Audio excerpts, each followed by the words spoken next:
শেখ হাসিনা সরকারের পতনের সপ্তাহে দেশের শেয়ার বাজারে একের পর এক উল্লম্ফন হয়। এতে ৩ কার্যদিবসেই প্রধান শেয়ার বাজার ঢাকা স্টক এক্সচেঞ্জের বাজার মূলধন ৫৮,০০০ কোটি টাকার উপরে বেড়ে যায়, আর প্রধান মূল্যসূচক বাড়ে প্রায় ৭০০ পয়েন্ট।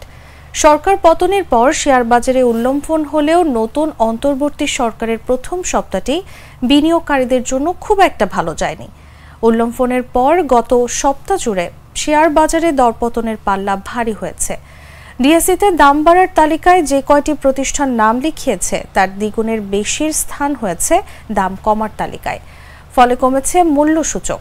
তবে এই দরপতনের পরও বেড়েছে বাজার মূলধন, সেই সঙ্গে গড় লেনদেনও বেড়েছে।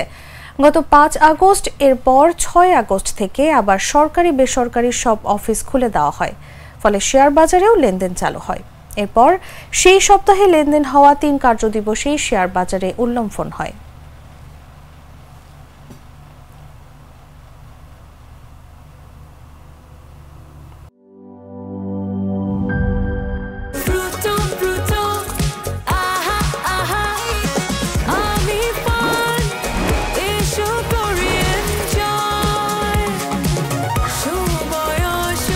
প্রাণ ফ্রুটো, সময় অসময় ফ্রুটোময়।